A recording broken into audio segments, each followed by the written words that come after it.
പത്രമാറ്റിന്റെ എല്ലാ പ്രിയപ്പെട്ട പ്രേക്ഷകർക്കും മെട്രോ സ്റ്റാറിലേക്ക് സ്വാഗതം. അപ്പോൾ എന്തായാലും നമ്മുടെ പത്രമാറ്റില് വളരെ സംഘർഷഭരിത നിമിഷങ്ങളിലൂടെ കടന്നുപോയിക്കൊണ്ടിരിക്കുകയാണ്. അപ്പോൾ ഇനി എന്തൊക്കെയായിരിക്കും സംഭവിക്കാൻ പോകുന്നത് എന്ന് നമുക്ക് നോക്കാം. അതിനു മുൻപ് ആദ്യമായിട്ടാണ് ഈ ചാനൽ കാണുന്നതെങ്കിൽ തീർച്ചയായിട്ടും സബ്സ്ക്രൈബ് ചെയ്യുക. അപ്പോൾ ഞങ്ങളുടെ പുതിയ സീരിയൽ റിവ്യൂ വീഡിയോസ് എല്ലാം നിങ്ങൾക്ക് ലഭിക്കുന്നതായിരിക്കും. അപ്പോൾ മുത്തശ്ശൻ ആ ഒരു പത്രം നമ്മുടെ ആ ഒരു ആർക്കൊക്കെ എന്തൊക്കെ വേണം എന്ന് എഴുതിയിരിക്കുന്ന ആ ഒരു മുദ്രപത്രം ആദർശിന്റെ കയ്യിൽ കൊടുക്കുകയും എന്നാൽ ആദർശ് അത് വലിച്ചു കയറി കളയുകയാണ് ചെയ്തത്.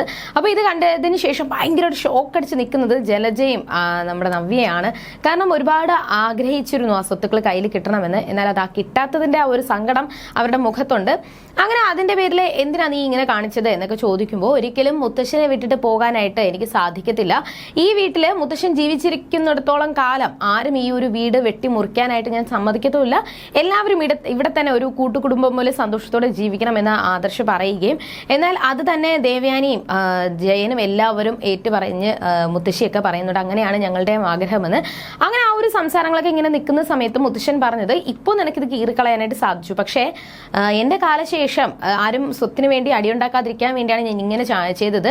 എന്നാൽ ഇനി ഞാൻ നിങ്ങളോടും ആരോടും പറയാതെ ആയിരിക്കും ഞാൻ ഇങ്ങനെ ചെയ്യുന്നത് എന്നൊക്കെ മുത്തശ്ശൻ പറയുന്നുണ്ടെങ്കിലും ഞാൻ അതിന് സമ്മതിക്കത്തില്ല എന്ന് ആദർശ് പറയുന്നുണ്ട്. അങ്ങനെ ഒരു സംസാരങ്ങളൊക്കെ നിൽക്കുന്നുണ്ടെങ്കിലും ജലജയുടെ മനസ്സിൽ ഇപ്പോഴും ഇങ്ങനെ ഭയങ്കര വിങ്ങി ഭയങ്കര സങ്കടം നിൽക്കുവാണ്.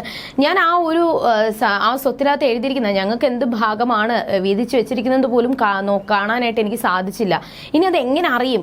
ഇവൻ കാരണം എനിക്കും മക്കൾക്കും സന്തോഷത്തോടെ ജീവിക്കാൻ പോലും സാധിക്കത്തില്ല എന്ന് വിചാരിച്ചുകൊണ്ട് ജലജ ഇങ്ങനെ പിറുപിറുക്കുന്നുണ്ട്. അങ്ങനെ ആ ഒരു സംഭവങ്ങളൊക്കെ ഇവിടെ നടക്കുമ്പോൾ അനന്തപുരി തറവാട്ടിൽ നടന്നുകൊണ്ടിരിക്കുമ്പോൾ നവ്യയുടെ കള്ള കാമുകനെ കണ്ടുപിടിക്കാനുള്ള ഒരു തിടുക്കത്തിലാണ് അബി. അങ്ങനെ ആ ഒരു നവ്യ ഫോൺ വെക്കുമ്പോഴും അല്ലെങ്കിൽ നവ്യ എന്ത് ചെയ്യുന്നു, ആരോട് വിളിക്കുന്നു, സംസാരിക്കുന്നു, ചാറ്റ് ചെയ്യുന്നു എന്നൊക്കെ വാച്ച് ചെയ്തുകൊണ്ടിരിക്കുകയാണ് നമ്മൾ അബി. അങ്ങനെ ചെറിയൊരു പ്രശ്നങ്ങളൊക്കെ നിന്നതിന് ശേഷം എല്ലാ പ്രശ്നങ്ങളും ഏകദേശം ഒഴിഞ്ഞപ്പോൾ തന്നെ ദേവയാനിയും ജയനും അവിടെ ഹാളിലിരുന്ന് സംസാരിക്കുകയും നയന പൂജാമുറിയിൽ പൂജയൊക്കെ കഴിഞ്ഞതിന് ശേഷം ആരതി കൊണ്ട് വരികയും എല്ലാവരും അത് തൊഴുന്നുണ്ട്. എന്നാൽ ജലജ തൊഴുതെങ്കിൽ പോലും ഇത് മുത്തശ്ശന് നശിക്കാൻ വേണ്ടിയിട്ട് അല്ലെങ്കിൽ മുത്തശ്ശന്റെ മരണം സംഭവിക്കാൻ വേണ്ടിയിട്ട് മനഃപൂർവ്വം നയന ചെയ്ത പൂജയാണെന്നും എന്നൊക്കെ പറഞ്ഞ് നയനെ ഒരുപാട് കുറ്റപ്പെടുത്തുന്നുണ്ട്.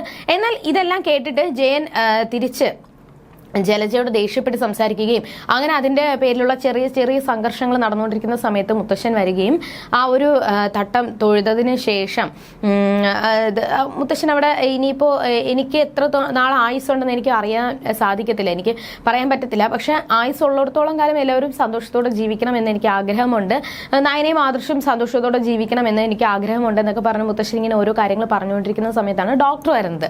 അപ്പോൾ ഡോക്ടറിനെ കണ്ടപ്പോൾ തന്നെ എല്ലാവർക്കും ഒരുപാട് സന്തോഷമായി. അങ്ങനെ ഡോക്ടർ വന്ന് ആ ഒരു റിപ്പോർട്ട് പരിശോധിച്ചപ്പോൾ ഡോക്ടർ പറഞ്ഞത് ഇതിനേക്കാളും ഒരുപാട് ക്രിട്ടിക്കൽ സ്റ്റേജിൽ വന്ന ക്യാൻസർ പോലും ഞങ്ങൾ ഭേദമാക്കി നിർത്തിയിട്ടുണ്ട്. ഇപ്പോൾ എന്ത് അസുഖം വന്നാലും നമ്മളുടെ മനോശക്തിയാണ് ആദ്യം വേണ്ടത്. അത് കഴിഞ്ഞതിന് ശേഷം മരുന്ന് കൊണ്ട് മാറ്റാൻ പറ്റാത്ത ഒന്നുമായിട്ട് ഇവിടെ ലോകത്തില്ല. അപ്പോൾ അതുകൊണ്ട് ഈ അസുഖം നമുക്ക് അങ്ങനെ മാറ്റാൻ പറ്റുന്നതേ ഉള്ളൂ. മുത്തശ്ശൻ പേടിക്കേണ്ട ഒരാവശ്യവുമില്ല. പ്രധാനപ്പെട്ടത് മുത്തശ്ശൻ പേടിക്കേണ്ട ആവശ്യമില്ലാതെ മനസ്സിന് കുറച്ച് ധൈര്യം കൊടുക്കുക, എന്നിട്ട് പൂർണ്ണമായിട്ടും വിശ്രമം കിട്ടുക. വേറെ പ്രശ്നങ്ങളോ വീട്ടിലെ വഴക്കോ തർക്കങ്ങളോ ഒന്നും മുത്തശ്ശന്റെ മനസ്സിനെ അലട്ടിക്കഴിഞ്ഞാൽ നമ്മൾ എത്രയൊക്കെ ചികിത്സിച്ചാലും മരുന്ന് ഫലിക്കത്തില്ല. മനസ്സിന് ധൈര്യം കൊടുക്കുക, എന്നിട്ട് പൂർണ്ണമായിട്ടും വിശ്രമിക്കുക എന്ന് പറഞ്ഞിട്ട് മുത്തശ്ശനെ റൂമിലോട്ട് പറഞ്ഞു വിടുന്നുണ്ട്. ആ സമയത്ത് ജയനും ദേവയാനിയൊക്കെ ചോദിക്കുമ്പോൾ മുത്തശ്ശന് കുറച്ചുകൂടി ആരോഗ്യം വേണമെന്നുണ്ടെങ്കിൽ നമ്മൾ കൊടുക്കുന്ന മരുന്ന് ഏൽക്കണമെന്നുണ്ടെങ്കിൽ മനസ്സിന് സന്തോഷം വേണം. സന്തോഷം കിട്ടുന്ന കാര്യങ്ങൾ മാത്രം ഈ വീട്ടിലും എല്ലാവരും സംസാരിക്കുകയും ചെയ്യുകയും വേണം. അല്ലാതെ സങ്കടപ്പെടുത്തുന്ന ഒരു കാര്യങ്ങളും ഉണ്ടാകാൻ പാടില്ല എന്ന് ഡോക്ടർ പറഞ്ഞിട്ട് ഞാൻ എന്തായാലും വിശദമായിട്ട് ഈ റിപ്പോർട്ടൊക്കെ ചെക്ക് ചെയ്യട്ടെ, ഒരു കുഴപ്പവും വരത്തില്ല, എല്ലാം ഓക്കെ ആവും എന്ന് പറഞ്ഞിട്ട് മുത്തശ്ശൻ പോവാണ്. ഈ സമയം ദേവയാനി നമ്മുടെ മുത്തശ്ശനെ പോയി കാണുകയും അങ്ങനെ ഒരു കുഴപ്പവും വരത്തില്ല, പേടിക്കേണ്ട ആവശ്യമില്ല, എല്ലാം ഓക്കെ ആവും എന്ന് മുത്തശ്ശനോട് പറയുന്നുണ്ട്. അങ്ങനെ അവർക്കിടയിലുള്ള സംസാരങ്ങൾ ഇങ്ങനെ നിൽക്കുന്ന സമയത്ത് ദേവയാനി പറയുന്നുണ്ട്, ദേവയാനിയോട് മുത്തശ്ശൻ പറയുവാണ്, എന്തായാലും എൻ്റെ ജീവൻ എപ്പോൾ വേണോ പോകാം, പക്ഷെ അതിനു മുന്നേ ഇവിടെ സന്തോഷമായിട്ടുള്ള ഒരു ചടങ്ങ് നടക്കണം.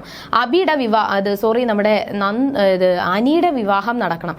അനിയും അനാമികയുമായിട്ടുള്ള ആ ഒരു വിവാഹം നടക്കണം. എന്നിട്ട് സന്തോഷത്തോടെ എനിക്ക് മരിക്കണം എന്ന് പറയുമ്പോൾ ദേവയാനി അത് ഒരുപാട് സന്തോഷമായി. എന്തായാലും അനിയോട് ഞാൻ കാര്യങ്ങൾ സംസാരിക്കാം, എന്നിട്ട് എത്രയും പെട്ടെന്ന് തന്നെ ആ ഒരു ചടങ്ങ് നടത്തി വിവാഹം നടത്താം എന്ന് ദേവയാനി ഏൽക്കുന്നുണ്ട്. അങ്ങനെ ഉറപ്പ് പറഞ്ഞതിന് ശേഷം ദേവയാനി പോകുന്ന പിന്നാലെ തന്നെ മുത്തശ്ശിയോട് ചോദിക്കുകയാണ്, ദേവയാനി എന്ന് നമ്മുടെ മരുമകളെ പറ്റി എന്താണ് അഭിപ്രായം എന്ന് ചോദിക്കുമ്പോൾ മുത്തശ്ശി പറഞ്ഞത്, നയനയുടെ കാര്യത്തിൽ മാത്രമേ ദേവയാനി ചെറിയ കർക്കശക്കാരി ആകത്തുള്ളൂ. നയനയുടെ കാര്യത്തിൽ മാത്രമാണ് ദേവയാനി ഒരു ദേഷ്യമൊക്കെ പ്രകടിപ്പിക്കുന്നത്. ബാക്കി എല്ലാ കാര്യത്തിലും ഒരു മരുമകൾ എങ്ങനെ ആയിരിക്കണമോ ആ ഒരു രീതിയിൽ അവൾ നിന്നിട്ടുള്ളൂ എന്ന് മുത്തശ്ശി പറയുന്നുണ്ട്. പക്ഷെ അതാണ് ഏറ്റവും കൂടുതൽ വേണ്ടത്. നയന ഒരു തെറ്റും ചെയ്തില്ലെങ്കിലും അവൾ ഇപ്പോഴും ദേഷ്യപ്പെട്ട് വഴക്കുണ്ടാക്കിക്കൊണ്ടിരിക്കുന്നത് നയനയാണ്. പക്ഷെ എന്നാണോ നയനെ മനസ്സിലാക്കുന്നത് അന്ന് അവൾക്ക് നല്ലത് വരും എന്നൊക്കെ മുത്തശ്ശി ഇങ്ങനെ സംസാരിക്കുന്നുണ്ട്. അങ്ങനെ എങ്ങനെയെങ്കിലും അനിയോട് കാര്യങ്ങൾ പറഞ്ഞ് അനാമികയും അനിയും തമ്മിലുള്ള വിവാഹം നടത്താൻ വേണ്ടിയിട്ടുള്ളൊരു തയ്യാറെടുപ്പിലാണ് നമ്മുടെ ദേവയാനി. അങ്ങനെ ദേവയാനിയും ആദർശം കൂടി അനിയോട് പോയി ഈ ഒരു കല്യാണത്തെ പറ്റി സംസാരിക്കുന്നുണ്ടെങ്കിലും അനി ഇപ്പോൾ ഒരിക്കലും കല്യാണത്തിന് തയ്യാറല്ല എന്നും, എനിക്കിപ്പോൾ അനാമികയെ എനിക്ക് അധികം പരിചയമൊന്നുമില്ല, ജസ്റ്റ് ഫ്രണ്ട് മാത്രമാണ്, അല്ലാതെ അധികം അവളെ പറ്റി അറിയത്തില്ല. അപ്പോൾ കുറച്ചുകൂടി അവളെ പറ്റി പഠിക്കണം, കുറച്ചുകൂടി അറിയണം, എന്നാൽ മാത്രമേ എനിക്ക് വിവാഹം കഴിക്കാൻ പറ്റത്തുള്ളൂ എന്നൊക്കെ അവിടെ പറയുന്നുണ്ടെങ്കിലും, അവിടെ അനി പറയുന്നുണ്ടെങ്കിലും അതൊന്നും കേൾക്കാൻ വേണ്ടിയിട്ട് ആദർശ് കൂട്ടാക്കുന്നില്ല. എന്നിട്ട് ആദർശ് ദേവയാനി പറയുന്നത്, എനിക്ക് ഈ വീട്ടിലോട്ട് വന്ന് കയറിയ 2 മരുമക്കളാണ് ഈ വീട്ടിലെ പ്രശ്നങ്ങൾ ഉണ്ടാക്കിയത്. അവർ രണ്ടുപേരും വന്നത് എങ്ങനെയാണെന്ന് നിനക്ക് തന്നെ അറിയാമല്ലോ. അർഹതയില്ലാതെയാണ് അവർ കയറി വന്നത്. പക്ഷേ മറ്റൊരാൾ അങ്ങനെ കയറി വരാനായിട്ട് പറ്റത്തില്ല.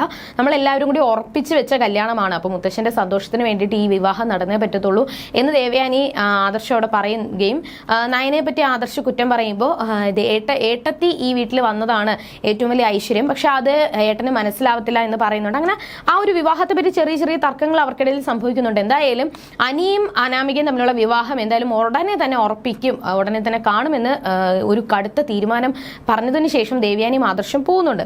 ഇതെല്ലാം കേട്ടോണ്ട് നിന്ന് നയന ഇതിനെ പറ്റി അനിയോട് ചോദിക്കുമ്പോഴും അനി പറഞ്ഞത്, ഞാൻ ഒരിക്കലും അനാമികയെ സ്നേഹിച്ചിട്ടില്ല, എൻ്റെ മനസ്സിൽ അവൾ ഒരിക്കലും ഇല്ല, എൻ്റെ മനസ്സിൽ മറ്റൊരു പെൺകുട്ടിയാണ്. പക്ഷേ ആ ഒരു പെൺകുട്ടി ഈ വീട്ടിലോട്ട് കൊണ്ടുവരാനായിട്ട് ആരും സമ്മതിക്കത്തുമില്ല.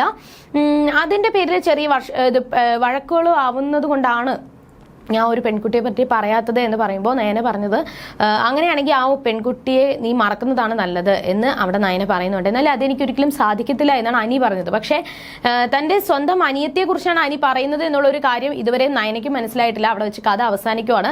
അപ്പോൾ ഇനി എന്തൊക്കെയായിരിക്കും സംഭവിക്കാൻ പോകുന്നത്? അനിയും അനാമികയും തമ്മിലുള്ള വിവാഹമാണോ നടക്കേണ്ടത്, അതാണോ നടക്കുന്നത്, അതോ നന്ദുവും അനിയും തമ്മിലുള്ള വിവാഹമാണോ നടക്കുന്നത്?